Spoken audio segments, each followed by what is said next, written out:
बिस्मिल्लाहिर्रहमानिर्रहीम। अस्सलाम वालेकुम। तो प्यारे प्यारे व्यूवर्स, कैसे हैं आप लोग। आज मैं लेकर आई हूँ आपके लिए शाही टुकड़े की रेसिपी, जो बहुत ही आसान है और बहुत ही ज़बरदस्त बनते हैं। आप इसको ट्राई करिएगा, ईद पर बनाइएगा और मुझे बताइएगा कैसे बने हैं। 2 चम्मच मैंने कस्टर्ड लिया है, वनीला कस्टर्ड। उसको मैंने थोड़ा सा पानी में घोल लिया है। मैंने बादाम पिस्ते लिए और थोड़ा सा खोया लिया है। 1 किलो दूध लिया है मैंने। ये मैंने डबल रोटी के पीस 2 हिस्सों में काट कर उनको मैंने डीप फ्राई कर लिया था। ये देख लें आप, ये मैंने इस तरह से आधी कप मैंने चीनी ली है। ये कस्टर्ड देख लें, वनीला कस्टर्ड है। इसको हमने घोल लिया अच्छी तरीके से। 2 चम्मच टेबल स्पून मैंने लिए हैं और 2-3 चम्मच में ही घोल लिया पानी में। ये खोया और बादाम पिस्ते जो भी आप डालना चाहें ऊपर से गार्निशिंग के लिए। चलिए बनाना स्टार्ट करते हैं। सबसे पहले पतीले में आप दूध गर्म करें, इसमें चीनी ऐड कर दें।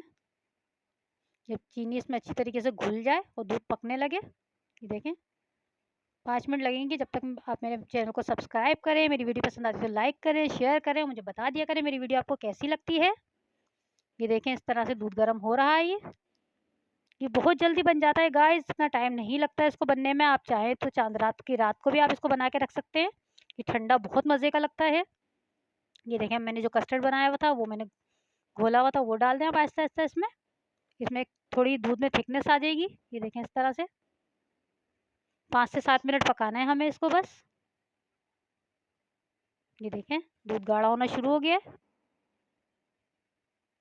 ये देखें माशाल्लाह, और इतनी प्यारी खुशबू आ रही है इसकी। अब ये देखें पक चुका है ये। अब हमने डबल रोटी के पीसों को हमने लगा लिया है एक ट्रे में। इस तरह से लगा लें, आप जो मर्ज़ी जैसे भी लगा लें इस तरह से करके आप। और सबसे पहले हम इसमें कस्टर्ड डालेंगे, जो हमने बना रखा है दूध और कस्टर्ड।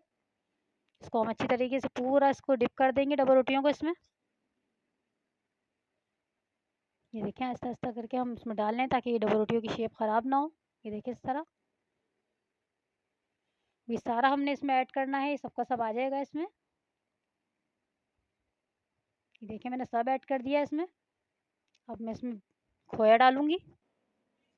ये बहुत ही मज़ेदार बनता है, बहुत ज़बरदस्त बनता है और झटपट बन जाता है। 10-15 मिनट में आप ये तैयार कर लेंगे। बहुत मज़ेदार बनता है, इसको ट्राई ज़रूर करिएगा ईद पे। ये देखिए इस तरह से मैंने खोया डाल दिया थोड़ा सा। सब जगह फैला के डाल दें अच्छी तरीके से आप।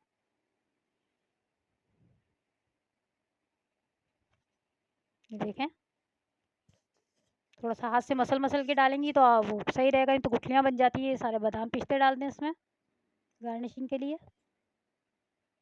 देखने में लुक इतनी ज़बरदस्त लग रही है, खाने में भी इतना ही टेस्टी था, बहुत मज़े का बना था। ये देखें माशाल्लाह इसकी फ़ाइनल लुक। अब आप इसको डीप फ्रीज़र में रख दें ठंडा होने के लिए। ये ठंडा बहुत मज़े का लगता है। देखें माशाल्लाह से कितना ज़बरदस्त लग रहा है ये। इसको ट्राई करिएगा, बनाइएगा, मुझे दुआओं में याद रखिएगा। अपना ख़्याल रखिएगा। अल्लाह हाफ़िज़।